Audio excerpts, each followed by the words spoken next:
Yo, what's up? It's Kyle, Night Shot Photography. I'm here with my man Jay Piero. We're here at Baltimore City College High School, the best high school on earth.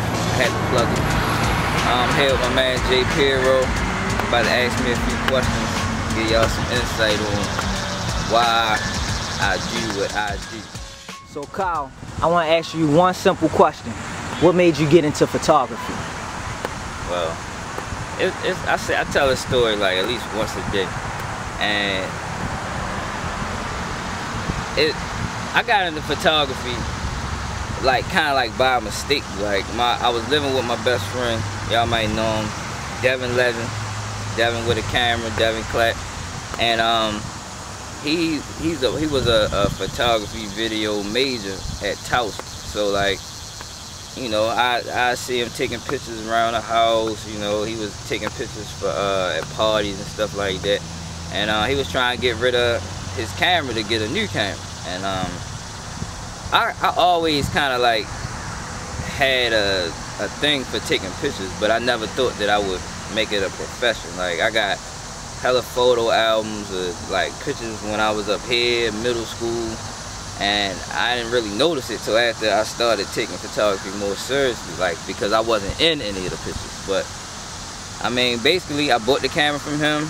Somebody saw me with it, asked me if I knew how to do this and do that, and the hustler inside of me wouldn't let me say no, so I had to learn how to do it. One thing I always like to ask people that are that are artists, with anything dealing with art. I mean, art is supposed to express feeling, you know what I'm saying? It's supposed to express emotion, thoughts, and all that kind of stuff. What made you, you know, change from Kyle who just takes pictures as a hobby or just something that you like to do to becoming, you know, Night Shot Photography and turning it into from a hobby to a business? What made you change? Well, photography is not a cheap thing to do. Like, it's not a cheap hobby, it's not a cheap profession. Like, photography equipment is expensive.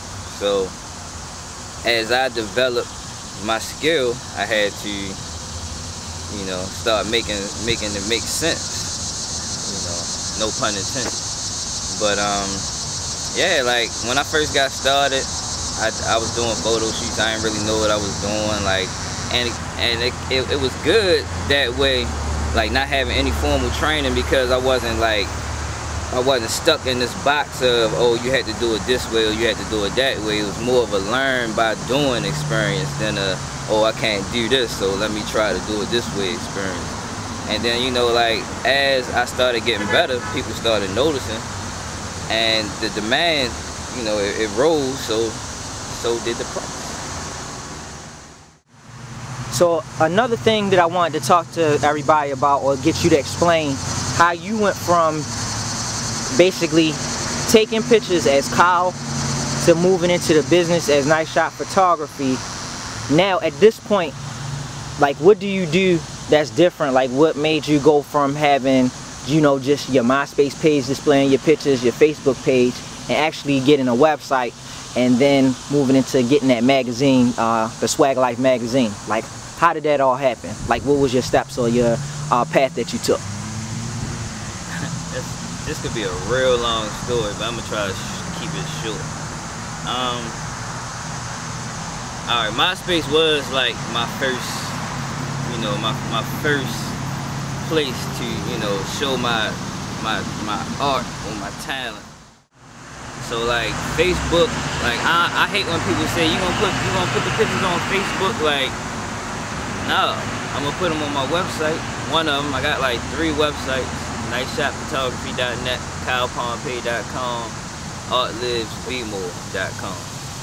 And I mean I post pictures on Facebook, but it's more like just to, you know, just to show what I'm doing, just to, you know, just to keep my name buzzing on Facebook. But for the most part, I try to do everything on a website. It just makes it more official, makes people take you more seriously, and you know, it's just a better look. You know, as a photographer, you don't want to get put in that oh, you know, he just taking pictures for this or he just taking pictures for that. You want to have a concrete foundation for where your images are shown, you know.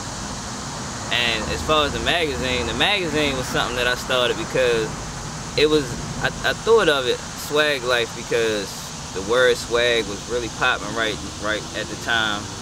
And I was real heavy into the nightlife, so that's how I got Swag and Life, put that together. And like with me, like if I think about doing something and I feel like I can do it, I don't think about it again. I just go for it. So that's what I did. I partnered up with somebody that I met through photography. We did one issue, but we didn't really have the know-how on putting the magazine together. So it was just like, you know, a thought, an idea, and the ambition to do it, but we didn't have the technical, you know, knowledge of, you know, what really needed to go into it. So it kind of like put a continuous hold on it, if you would say.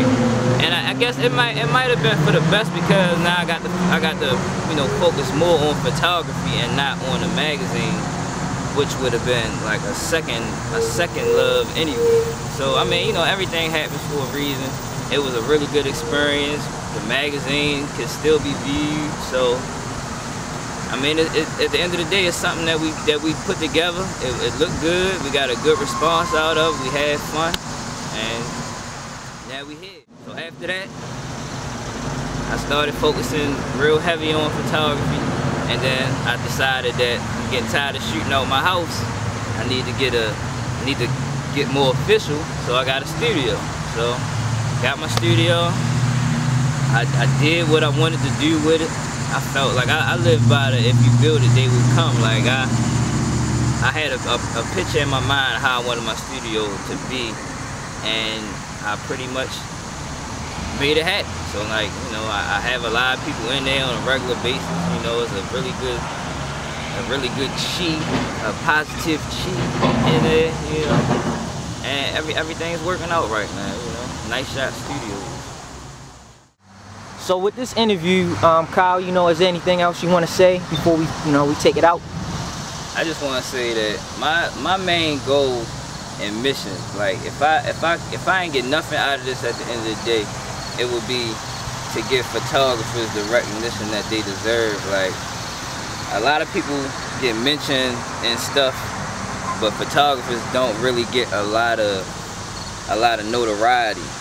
And without photographers, a lot of the history wouldn't be recorded. Like all the pictures you see of Malcolm X, like at the window, pictures of Martin Luther King marching, like a photographer took those pictures. So I mean, you know, when you shouting out everybody, like, you know, the host of the party, the people that's gonna be there, blah blah blah, make sure you show love to the people that's gonna show the other people who wasn't there how your party was doing or how your event was doing. You know, it's all about, you know, it's all about recognizing. Everybody want to get the credit that they deserve, you know what I mean? And I'm not even talking about me specifically, I'm talking about anybody who's doing something that they love to do, and obviously you love how they do it too. If they doing something for you, show them some love, you know what I'm saying?